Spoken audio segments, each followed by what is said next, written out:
Hello. Right, just getting my settings ready and my notes up. Okay. Right, I'm going to start. So this session, haven't given you a title. This is all about some tips to plan Christmas. Now, it might seem a little bit early, but I do think that it's worth giving yourself a little bit of time to think about this. And that will become evident when I go through what the contents are and how to think about how to approach Christmas and what that means for you. But before I do that, I'm going to tell you a little story about my worst Christmas ever. And it's going back quite a long time. And I was invited to Christmas by some of my in-laws who I'm pretty sure won't ever watch this video. So I think I'll get away with telling it and never get caught. And this particular person was a good cook. She had a beautiful home. She was a good entertainer, and we were invited down to stay there for Christmas one year, and it was lovely. I was genuinely really looking forward to it, and it ended up being one of the worst days I've ever had from a Christmas point of view because there was so much food. It was just ridiculous, and we'd been asked to bring some food down. And I'd bought scallops, I can remember that. So I was buying, excited to bring something and to make something and to contribute. I think I'd made some stuffing as well. So I'd been asked to make stuffing. So I brought these scallops and I brought this stuffing recipe that I'd made. Um, and it turned out there wasn't one starter, as in the scallops. There was about three. And I can't remember how many of us there were, but it doesn't really matter. But there was three different starters. There was scallops, there was pate, there were prawn cocktails, I think. But basically a meal's worth of food right and from the word go. So, I mean, I love a starter. So don't get me wrong, it was great. And we all sort of sat there, all in the Christmas spirit and all enjoying ourselves and tucked into this food. So then she decided, the woman who was hosting it, that because we'd eaten so much, we had to wait a couple of hours for our main course. So we're clearing up, washing up, hanging around, sort of waiting for this 2 hour break so we could go to the next course, which again was completely overdone. There were three different meats. There were five different stuffings, plus, a couple of different types of potatoes and vegetables and stuff like that. Too much, so much food. And even after 2 hours after the starter, wasn't even really that hungry anyway.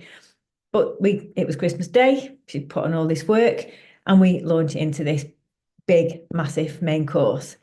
Then it was the same drill again. We had to wait 2 hours. We had to wait 2 hours for the dessert. So we're back to clearing up and washing up and trying to sort of get everything organized. And then, a couple of hours later, we were allowed to sit down and go back to the table. And then there was four puddings. There was Christmas pudding, there was Christmas cake, there were mince pies, there was a trifle or a tiramisu, one or the other, I can't remember. And so then we're still eating so much food, feeling like you have to take a little bit of everything, and we eat this main course, this starter, and it turned out it just felt like we were eating all day long. And I remember it got to. I mean, I came from a family where Christmas was a very sociable day. And we'd have our Christmas dinner with our family, and then my mum and dad would invite lots of friends over, and they'd all turn up about 10 o'clock and 11 o'clock. So the Christmas would just start in the evening, and we'd all be up till 2 o'clock, 3 o'clock in the morning. And it was a lovely day. Still too much eating, but it was a nice sociable day. And by 9:30, the lady who had done the Christmas started putting all the chairs away that we were all sat on and went to bed. And and I was in bed for 9:30. And it just felt like the most joyless Christmas because she'd obviously completely overstretched herself in terms of probably planning this for weeks, making all this food. She'd obviously made a lot of food herself rather than just what we'd brought with us as things, and getting the house ready, and was probably just completely over the whole day by the end of it. But literally, the chairs were being taken out from under us and put away in the cupboard. And so there was nothing to do except go to bed. And it was just, well, I can still remember it. I'm laughing. I was a little bit thinking, oh my God, it's 9:30 and I'm in bed on Christmas Day. But that was Christmas. So there's a tale of excess and maybe going too far with your food. But I think, sort of joking aside, already there's TV adverts on that I've seen this week. I think Aldi was the Christmas dinner, the Christmas campaign. I've picked up brochures from M&S, and it's all about food, and any images that we see around Christmas, it's always an enormous table laden with more food than we could ever eat. So there's a little bit of brainwashing going on here. Maybe brainwashing is a strong word. But retailers want us to go mad. They want us to spend a lot of money. They want us to buy loads of stuff. They want us to have everything that could possibly mean Christmas to anyone because it's how they make money. And I think it helps to have a little bit of a dose of cynicism like this, because what we start to lose touch with is about what makes Christmas special for us and our family, rather than actually being pulled into this idea of what Christmas should be and being made to feel like Christmas is only Christmas if we've got all this stuff. And I think it can be really helpful to pull back from that, because, even now when you go into the shops, the aisles are laden with Christmas stuff. So it would, and we also think, well, it's going to be expensive, so we can start buying bits to have in now because a lot of it will keep. So we can already start to be buying, Christmas pies and tins of chocolates and bits and pieces and like that, in the context of getting prepared or spreading out the cost. And I also think as women, we can often be the ones who feel responsible for making Christmas special for others. And we can feel that a way of doing that is through what we feed people and our generosity with that, and making people feel well fed and have lots of nice things around whenever they want them. So what I want you to do in this little session now is to think about taking some time to think about what would actually make Christmas and the other holidays, because I'm actually just I know not everyone celebrates Christmas, but we're all subject to the same things on TV, the same things on the shops, and also, people will be off work and off school, so there's a holiday period there, whether or not we celebrate Christmas. And I think it's a helpful thing just to maybe take ourselves away from the advertising and the sort of product displays in the shops, and really just take a little bit of time to think about what would actually make that important, that time of year, special for us, our family, our friends, whoever we would celebrate, or Christmas with or spend time with at this time of year. And I think because this is very much about, the whole thing in this program is about us knowing ourselves and knowing what is good for us, what makes us feel our best, what we want, because I think we can quite easily lose touch with that, can't we? And we just go along with the flow, or we're people pleasers, or we sort of feel pressure from other sources. And so it's about reconnecting with us and what we know is what's nice for us, because we're important as well, and our opinions are important. And I think if we take it into food then for a minute, and think about the whole repertoire of foods that are seasonal foods that are going to be available to us now, then a very simple question would be, what are your favorite things to eat? What things would you genuinely enjoy and make Christmas really special for you? Okay. And, when you start to think about it like that, it might surprise you a little bit, because there's things that you can probably take or leave. You might eat them every year, but do you really like them? What something would you really want to treat yourself with this year? So it's worth thinking about that and actually being really clear about what that would be. And then if you have family or you're entertaining people, we've had this conversation at home in other years, and I've started it a little bit this year. Sorry, my daughter's texting me. I can never get a minute. Thrown me. And we've sort of casually started having this conversation about what would make Christmas special. And it's quite interesting what the answers are, because no one's actually that as bothered about food as you think. And, so that can help shape your decisions about what you buy, both in terms of what you want for yourself versus what you are going to buy to have in for the family. And I'll give you some examples, just using myself. I used to be making mince pies, and I've made Christmas puddings, I've made Christmas cakes, I've made gingerbread houses, I've done all those things and taken some real pleasure out of it in the past, of course. But quite often it's me ends up eating most of them or finishing things off, because people have one or two and then they're not bothered. And things for mince pies is an example of something that I can really take or leave. I probably have one a year. And that mince pies might be really special for you. My thing's going to be a cherry liqueur, because not one, a box. But that's something that I genuinely really enjoy. So it's about thinking about it like that. And rather than feel that Christmas is a time where we just constantly eat for 2 months, because we're almost 2 months away, aren't we?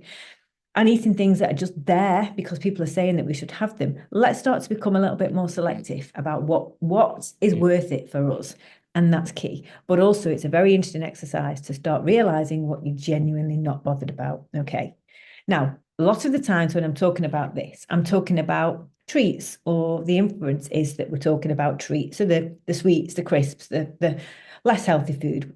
But I think it's also worth talking about meals as well. And during the course of one of my conversations with one of the people on the group this week, we started talking about the importance of having variation in your meals, not just we talk about having that structure in our meal plans on a week-to-week basis, but we can find that we struggle at weekends because we want a bit of a change. And I also think if you can apply that same thinking to Christmas, that we're going to want different things at Christmas that feel special. So if your normal weekday repertoire is bolognese or chicken fajitas or a curry or whatever, chili, and they're the things that we're having on repeat week in, week out because they're quick, easy, convenient, everyone likes them, it fits into our work. You can bet yourself any money we're not going to feel like having those at Christmas and the holidays because we want change, we want novelty, we want a break from routine. And in a funny kind of way, if I was eating sort of chicken fajitas or fish tacos, which I probably have on repeat every week, it would make me feel like I was still working or it was in the normal time. So I'll be sort of planning in some different things that feel like really nice special meals. And when you think about it in that context, and I'll just use a weekend meal for an example here. If I have a set meal or a sort of a structure in terms of, let's say my meals are roughly around 500 calories each, and I'm roughly getting 30 grams of protein per meal, and that comes from a bolognese or a chili or what have you. I can apply that same thinking to a special meal for Christmas. So, and that feels very different. But actually, in terms of the calories and the protein that I'm having, it will be the same. So I put a post up this week about a pizza. I can apply that ratio to a pizza that's going to be around 500 calories and going to be around 30 grams of protein. Or that could be a fillet steak with some, roast potatoes in the air fryer and some nice vegetables, which would be one of my favorite things. Or prawns or something that feels special and feels like an occasion. I can be planning those meals in that are going to be giving me, from a nutritional point of view, the same things that I'm having on a week by week basis on repeat through the rest of the year, but giving me some novelty and giving me something that feels festive. Okay. So that's something that you can then start to think about in terms of how you plan in Christmas. So you're switching up or changing the meals so that they feel special. Something for me that always feels like a special lunch for Christmas would be like cold meats and pickles and cheese platters, things like that. That was always what we had at Christmas when I was growing up, and that would be something that I would look to now, and that would feel very Christmassy to me. And you can absolutely see how you can fit that same principle in terms of the amounts of calories and the amount of protein that you would have on that, but you're having something that feels very different and from a seasonal point of view, and not at all like the quick lunch that I'll have every day in between work. So that's something to really think about those meals and what will make that time of year special for you, and start to think about it in terms of using the same principles that we do when we're making our everyday meals as well. And that should be enough for you to feel like you've got that break from routine and that you're doing some new and novel things that are going to make the occasion really special. And, take into account your family preferences and what they like, and do something that fits that, that provides all that for the family or for, close relatives who might be coming to stay.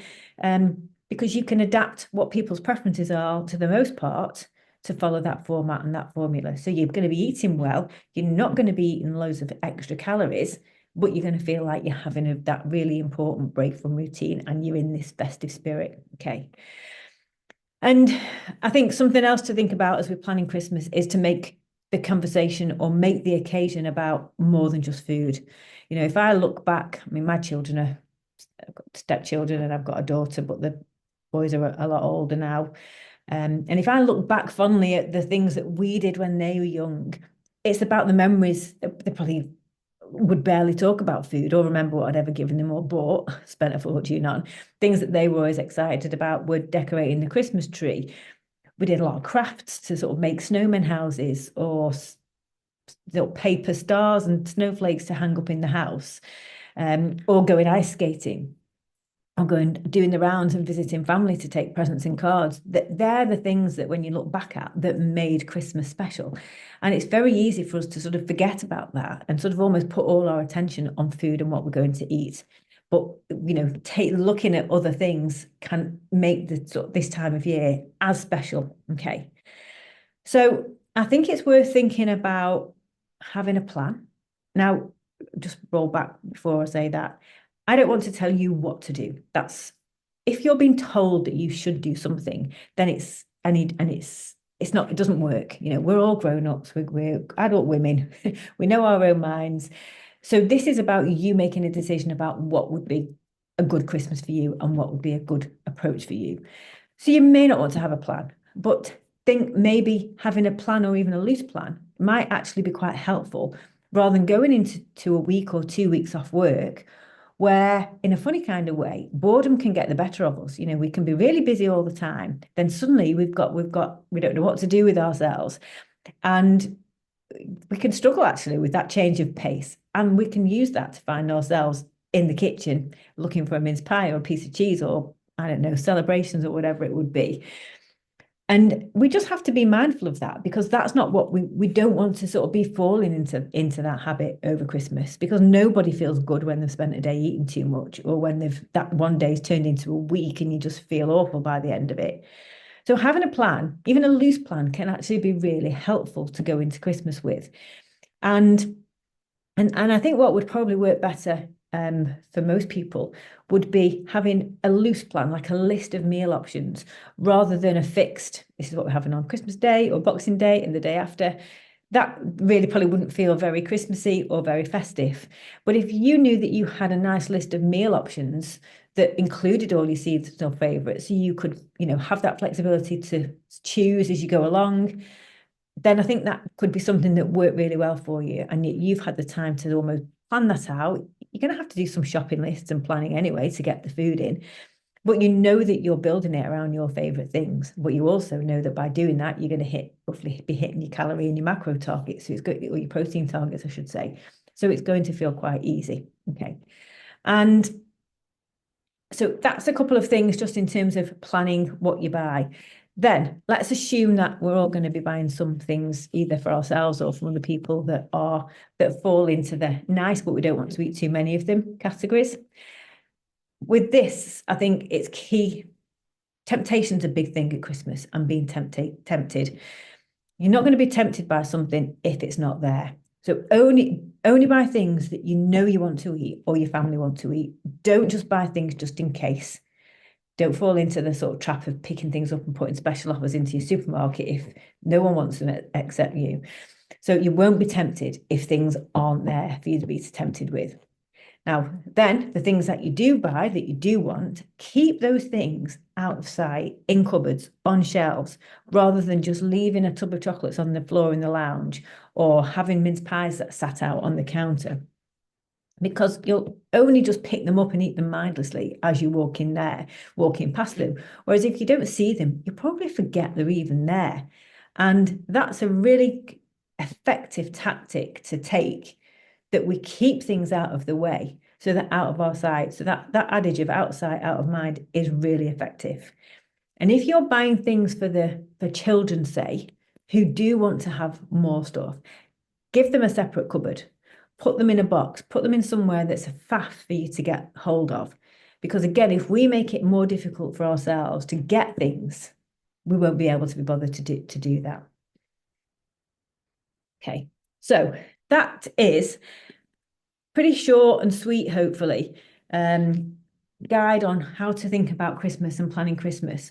What I haven't covered in here is socializing or when you're out and about. I'll do that separately. But this was just about giving you some food for thought. It's quite ironic, isn't it? But giving you some ideas of how to plan into Christmas that's going to be really meaningful for you and really enjoyable for you, and just how that you can start to filter out all the external influences that would ordinarily affect what you did, and just really tune into what you want and what would really work for you. So I hope that gives you some good ideas and a good place to start.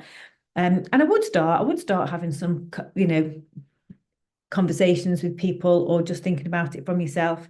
And it's funny because when I do this, sometimes I think I can't even think what I want, and it just shows you that there's a lot of things Christmas food wise that I really could take or leave, which actually surprises me to say.